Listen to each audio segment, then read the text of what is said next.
Immutable Opinion, I'm Asher Westropp-Evans, inviting you to prove me wrong. NFTs are so hot right now. While they've been around for a while, now these digital collectibles, as people are fond of calling them, are coming back with force.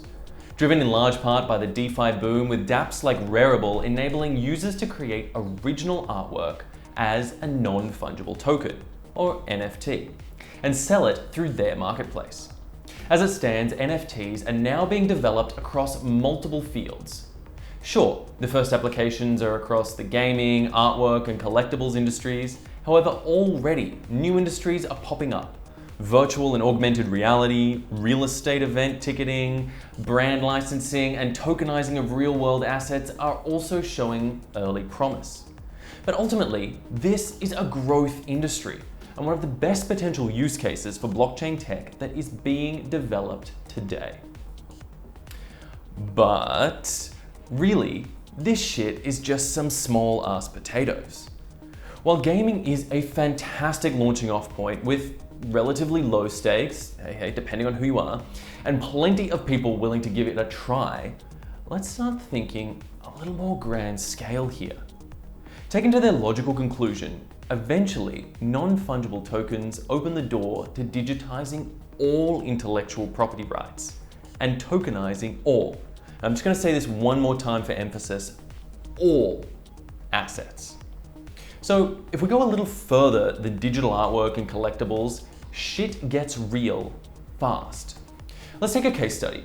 So in the last few years, a trend has revolutionized the way the aeronautics industry designs, develops, and monitors parts in planes around the world.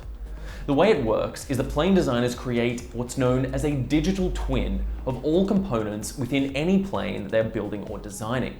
This is achieved by using ultra-high fidelity simulation software that can create a virtual working model of highly complex systems and components.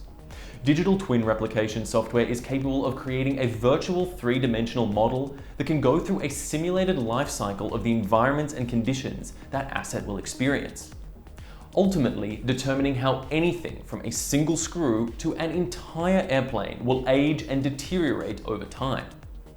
This technology is insanely powerful and has allowed the airline industry to refine its maintenance and production cycles to nearly prescient levels. They literally know when their shit will break down at any and all times. Now, imagine for a second that they added all that information to a blockchain, which linked each component as an NFT and could be monitored, cataloged, and chased around the entire globe at any point. And yet, we're still thinking small potatoes. For fuck's sake, let's get sci-fi for a moment. There was an episode of the British cult classic Doctor Who titled Dinosaurs on a Spaceship. A usual Doctor Who style romp, it featured a load of dinosaurs that got stuck on a spaceship with a villain whose goal was to sell them at an interstellar marketplace. Now, why do I bring this up? Because nestled among the usual hijinks of a time-traveling alien is a fascinating exchange, an idea incredibly relevant to the current conversation. An IV system, identify and value, the database of everything across space and time, allocated a market value. Argos for the universe. You were trying to find out how much I'm worth.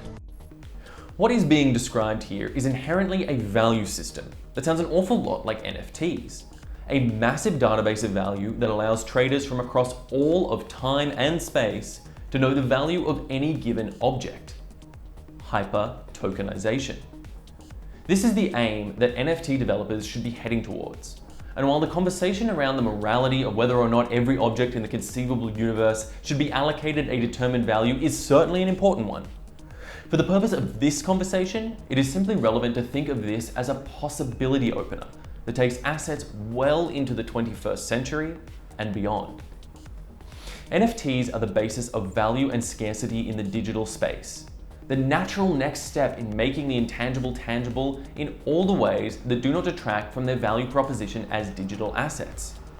But in order to make this dream a reality, developers and consumers in this space need to start thinking big. And I mean really big, in order to make it so that one day we can all participate in a great marketplace of ideas and of value. But you know what?